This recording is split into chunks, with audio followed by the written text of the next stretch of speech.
Alright guys, hey, spicy content. We talk about the tier list for the first 2 weeks of Ulduar. So stay tuned, we will talk about everything today, how the things develop from the predictions, how maybe the things will develop in the next few weeks and also to the end of Ulduar. And yeah, we just look into the charts. Now you will see an ad from one of my sponsors and then we start with the video. Juju Energy is definitely at the moment a gaming drink of my choice. It helps me stay focused with a lot of energy, good reactions, and it's even good for the eye health. The natural caffeine and the sugar-free makes it even better. A lot of different flavors. Blue raspberry is definitely at the moment my favorite, but you can choose whatever you want. And with the discount code mulltiy you can get additional 10% discount on your order. Enjoy it, guys. Alright. Let's continue here. So, first 2 weeks of Ulduar are done. I guess everybody saw now Ulduar, 10 man, 25, maybe some hard modes or not. And yeah, so depending on the class that you were playing, on the spec that you were playing, you maybe did a great job or not so far DPS wise. Not about the parses, you know that's always only for each spec. But damage-wise, for the boss encounter, it matters a lot which different kind of specs your guild is bringing to the table, especially if we talk about some hard modes that need a decent or high amount of damage. Let's go over the charts. We will then rearrange the tier list, my predictions that I had a few weeks ago for Ulduar, but for sure that was more for complete Ulduar. Now we talk only about the first 2 weeks. What is so special about the first 2 weeks? That mostly the people have still gear from Naxx, but definitely also you can already have 4, 5, 6 items depending on your loot luck, depending on how many emblems you got, how many items you got for the emblems, and so on and so on. So I would say it's pretty common that a person who raided 2 times the 25, 2 times the 10 man and also made his daily heroic plus quests, that he has around 5-6 new items, so around half of the gear is maybe already changed. That makes the list so interesting. As you can see here, like also predicted at the start of everything, Affliction Warlock is doing definitely the best. We also have it on the first place, so nothing to change about this. And then it gets pretty tight. So we're seeing here something very nice. The classes are very good together, so it's maybe hard to say exactly from where to where, from which spec to which spec is S tier, A tier, B tier, and so on and so on. So I try to make it as good as possible here in total now to be cool with everybody, but you know, it's at the end always not so easy to say where. If we have an S+, it's Affliction Warlock, the clear number 1. After this, Fire Mage already doing better than I would predicted at the start. Maybe a lot of Fire Mage got here very fast equipped with 4 set pieces. That's what happened in our guild, for example, and that makes sense. You see, they make a good amount of damage, or a great amount of damage. After this, directly Demonology Warlock, Frosty K, Unholy, and Assassination. I think I would put them all now into the S tier, because they are still doing a great job. Let us here putting the ranks more clear. Combat goes definitely down.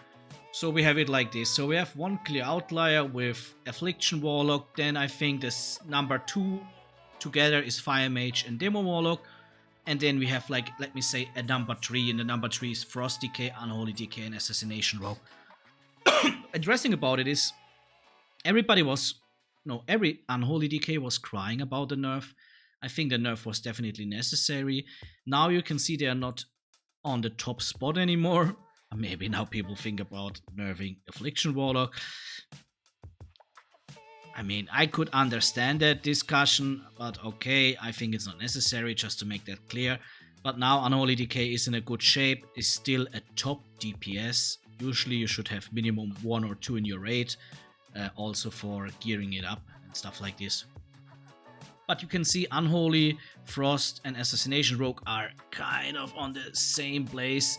It's not even a half point between them. That's why I ranked them as number 3. Same for Fire Mage and Demo. They are so close together that I don't want to make here a difference.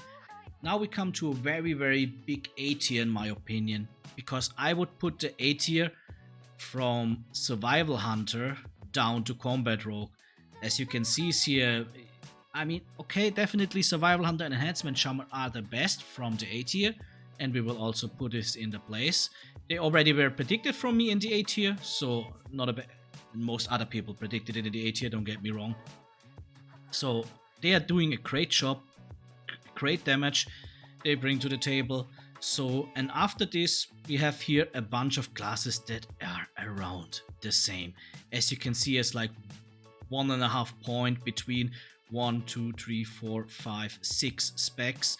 So they are kind of the same together. We start here with Shadow. Shadow was from me predicted a little bit lower, to be honest. I'm not sure how this will transition into the late game when the fights are getting much more lasting much shorter. So I can definitely see here a potential that Shadow Priest is falling down maybe to the bottom of the A tier, but also, I mean, high B tier, low A tier is always so what exactly you want to do here, because the list will definitely look different today, if you will see, because we have here S tier, A tier, B tier, C tier, D tier, and maybe we will use less tiers, but let's continue. Then Elemental Shaman doing better than I thought, just to be honest.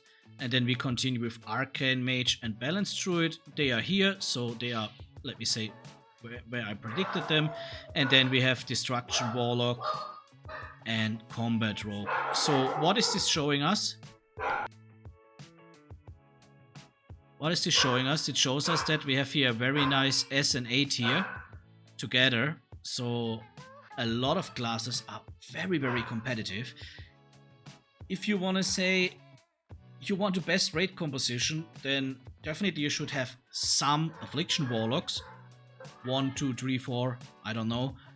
2 or 3 Fire Mages maybe, and then you can fill up the rest with always one or two people of this spec, and your raid comp would do a very nice damage and would have all the buffs that a raid group would need. We're coming to the next tier section. It's now, as you can see, there's definitely a step happening now. So that means these classes, there is no really need to bring them to the raid, but some of them have definitely benefits that you should not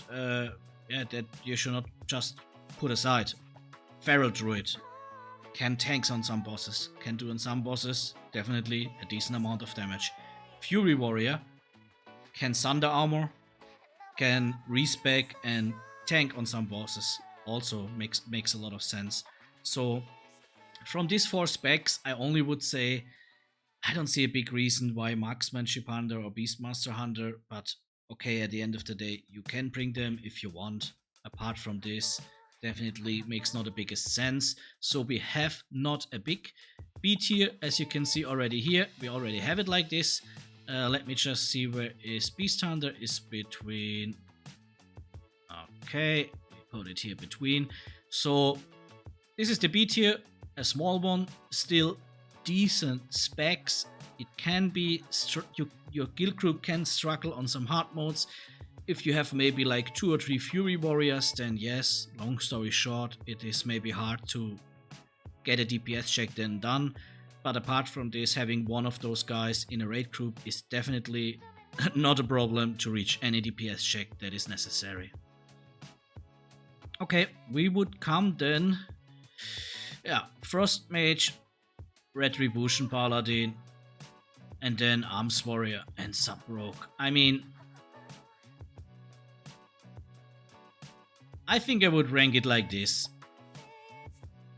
Sub Rogue makes no sense at all. Arms Warrior could make a little bit sense if you would need a buff because you don't have a Combat Rogue. But you should have a Combat Rogue, just to make that clear. But if you don't have a combat rogue, then an arms warrior could make sense. Still keep in mind that he could respec in a boss fight where it's needed and could tank in that boss fight. Then you would lose the buff, so it's not the smartest thing, but okay. Frost Mage and Retribution Paladin. Yeah, let us put it like this. Okay, Frost Mage and Retribution Paladin. But don't get me wrong, there's no... You should not play Frost Mage. Why? Because you have two other specs on the same class. And the playstyle is kind of the same because you are a range caster. So you should play Fire or Arcane and not Frost. Retribution Paladin, here we come to a thing that we talk about. You have a buff, you have Paladin buffs, you know how it is. So a Paladin more or less is not a bad thing. He could respec on some fights and be the tank, or maybe even an additional healer, like for Mimiron hard mode, just as an example. So all in all, what we see here is in my opinion, a very nice balanced game at that moment. And I really love that about that game. Yes, we have a very positive outlier with Affliction Warlock. And the only very, very, very bad outlier are specs that have classes that have another spec that is doing better. Yes, I know about a warrior thing, but warrior, like I said, Thunder Armor, their battle or the shout that they have, I forgot the name of the shout, you know, getting more HP or more damage or whatever. And also they can tank if necessary.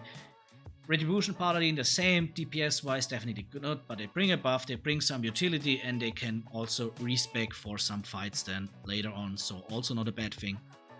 So yeah, we have a nice tier list here. Most of the predictions changed not a lot. And also what I want to say is the scaling is not really started. It already started. It is started, but it's not already, like I said, nobody has full biz at that moment.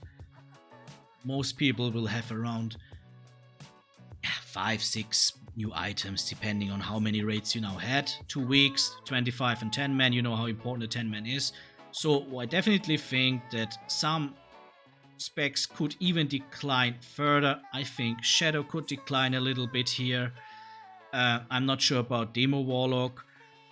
I'm surprised about Fire Mage. Maybe it's even rising further, but like I said, I think many guilds pushed the core set for the mages, what is deserved.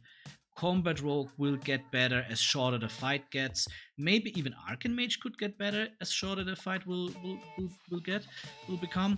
I don't know about maybe the same about a Boomkin. That's a good question. Full Biz. Also, maybe Fury Warrior will do a little bit better, but I don't see them reaching into the A tier because just to show that again, the gap here is just too much. Every one of the A tier specs can make here a little step and close the gap to maybe Assassination Rogue that is the lowest S tier spec.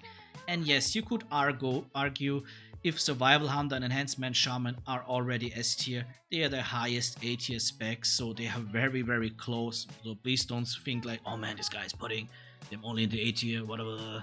Yeah, they are the highest A tier specs, so they are very close to S tier.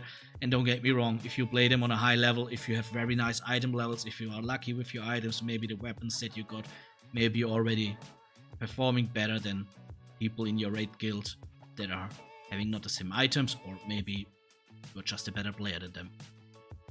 All in all, Ulduar is quite fun. I enjoyed very much. I hope it's the same for you.